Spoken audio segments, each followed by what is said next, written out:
All right, and we're back with video 3 for the American Marketing Association exam prep. We're going to jump straight in. This is chapter 1, chapter 2, finishing up those chapters of the textbook Marketing Management by Greg Marshall and Mark Johnston. So this is just a summary of the book. This is just pulling out some key concepts. This is no way meant to be a replacement for using that book to study or studying for the exam. Is just meant to be supplementary. All right, here we go. Jumping in. Marketing management. What is marketing management?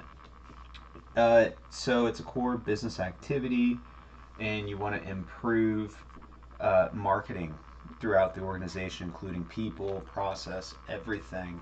This is what's going to separate a established company that is an established marketing management program versus a company that's just kind of willy-nilly doing marketing.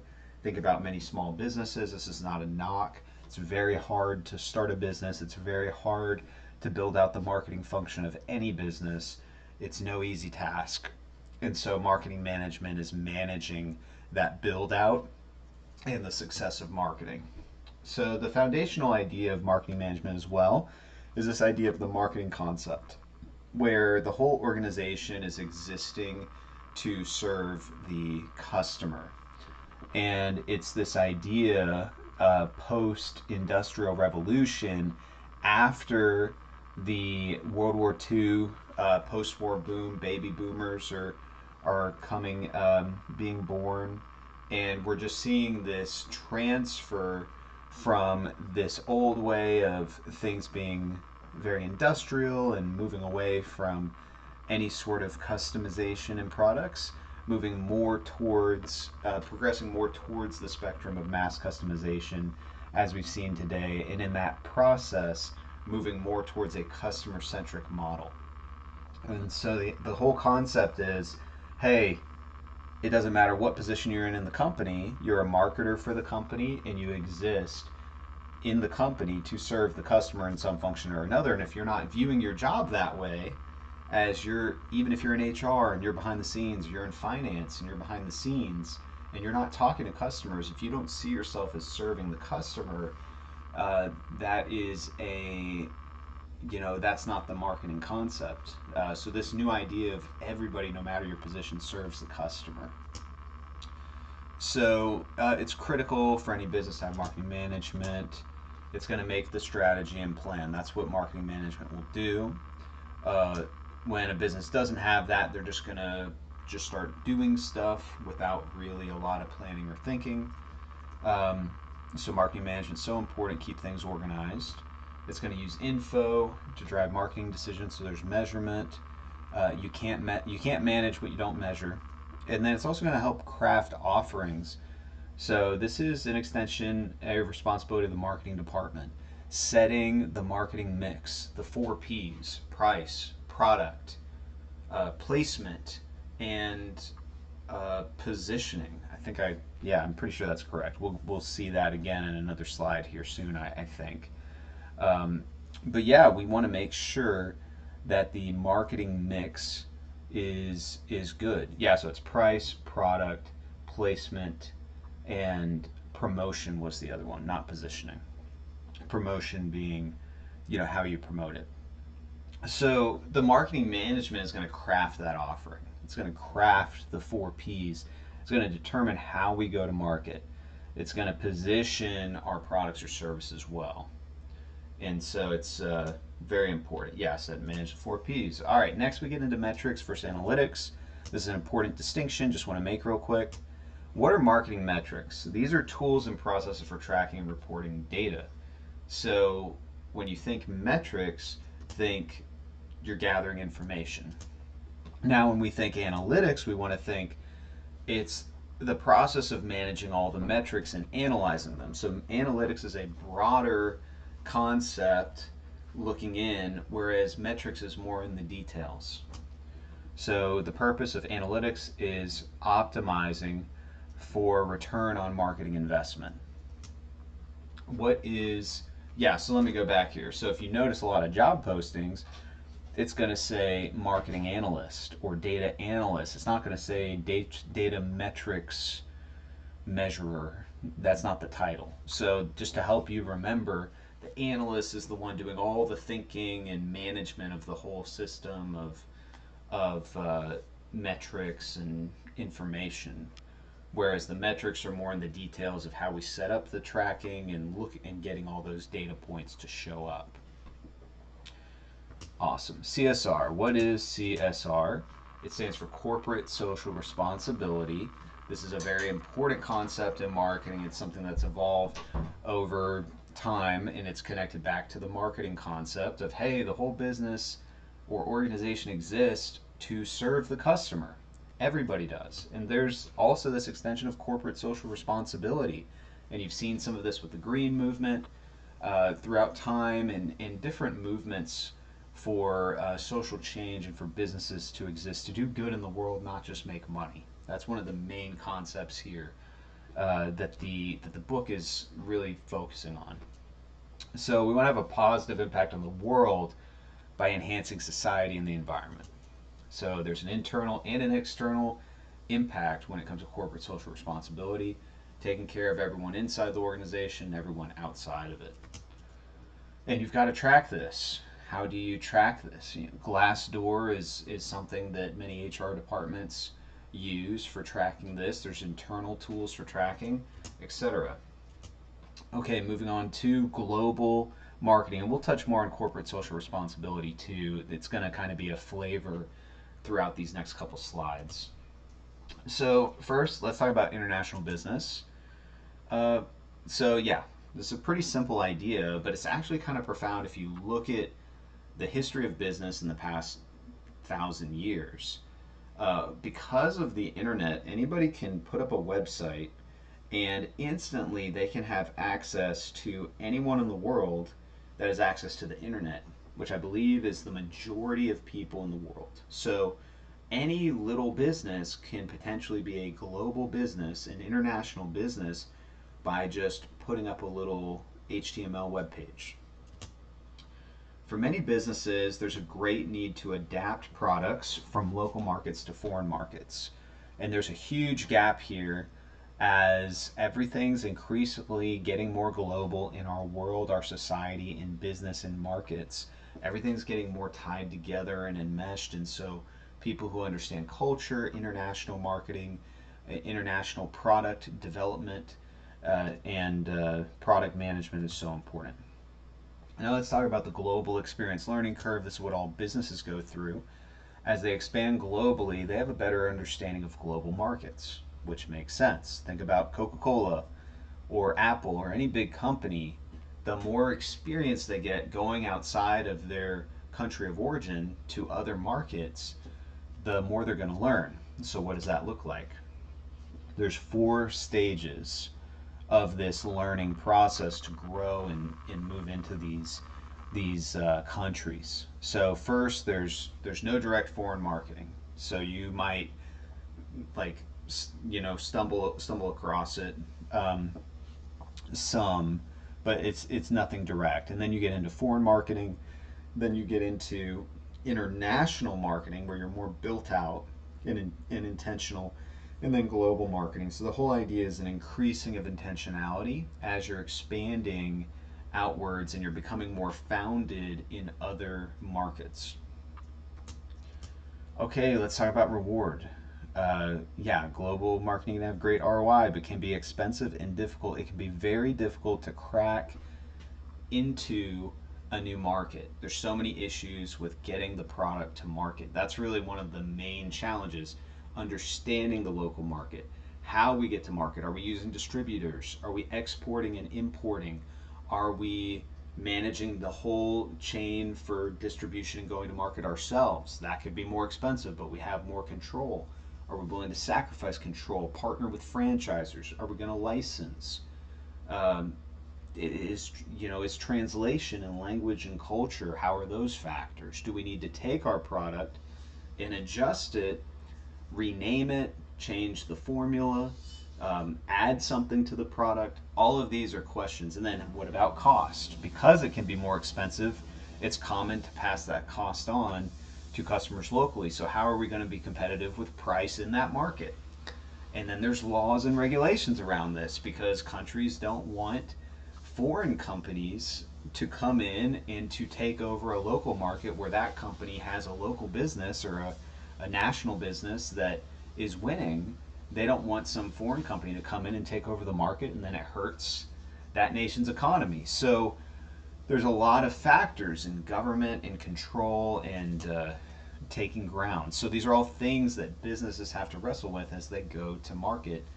It's a complex web of factors.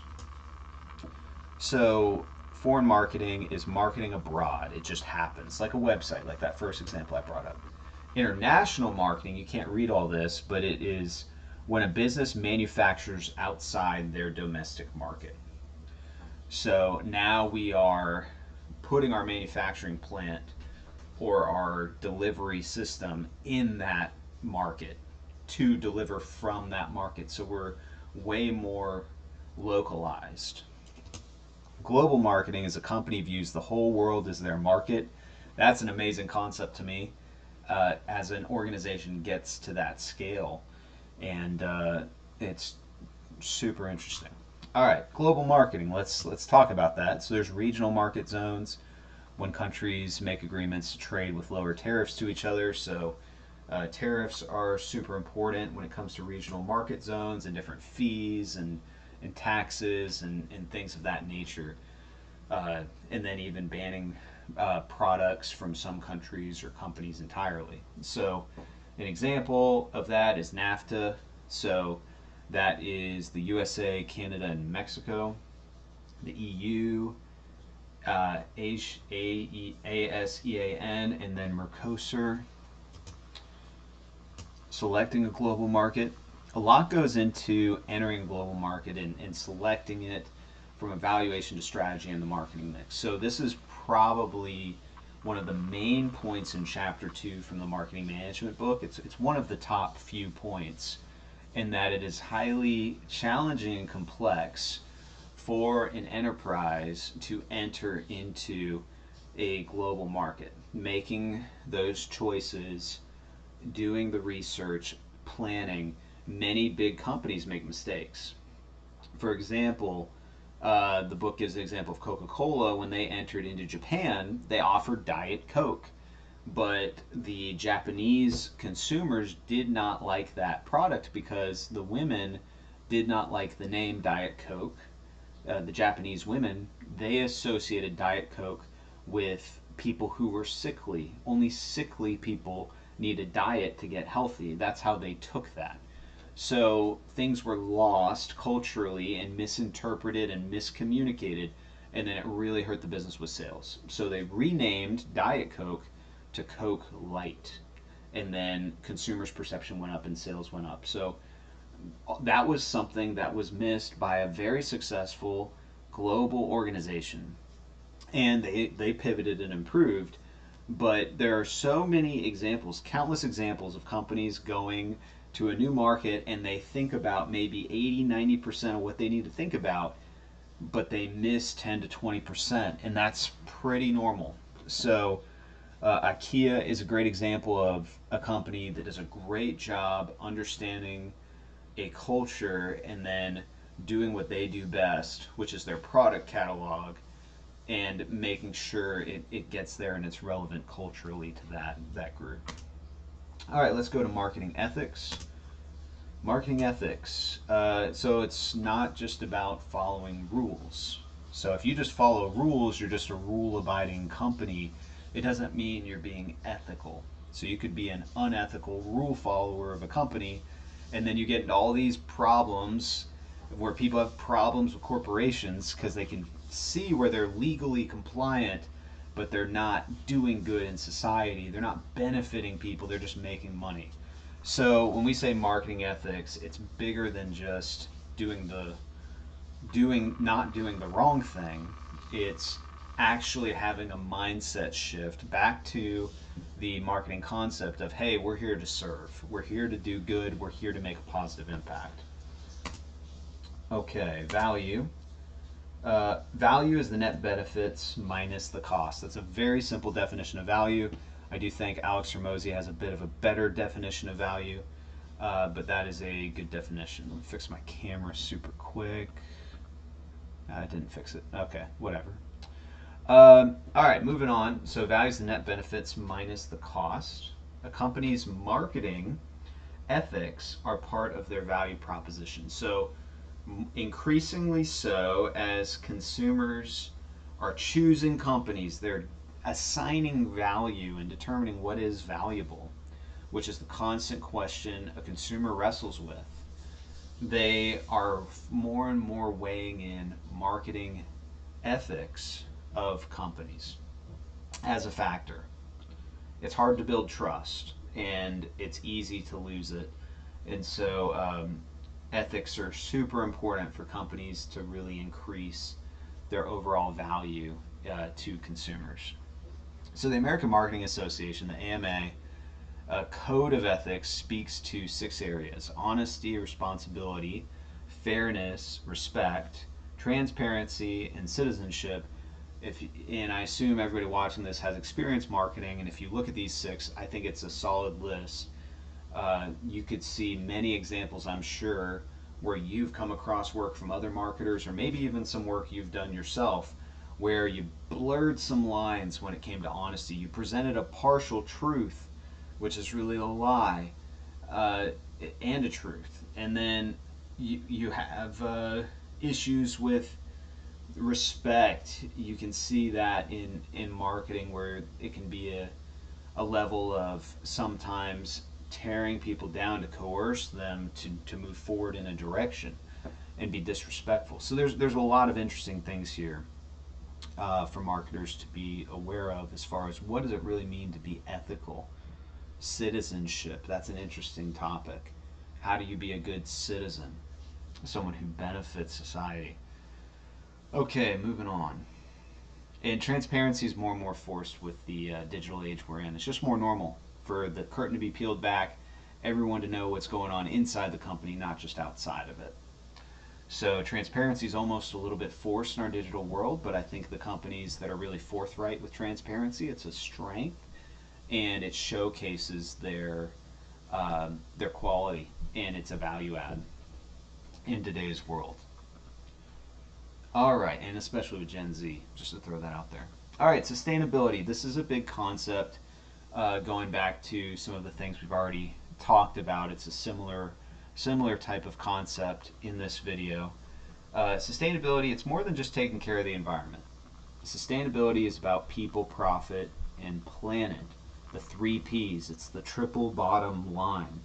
So it's concern for having a positive, sustainable impact. A great company that I've been learning about on my current job search right now is Koch Industries. I'm currently looking at Georgia Pacific, and they are huge. Charles Koch, you may not like him for political reasons, but if just not talking about the political side right now, but just the general good that that company does and intends to do with their manufacturing, where they're doing a lot with renewable resources and recycling resources to make more products.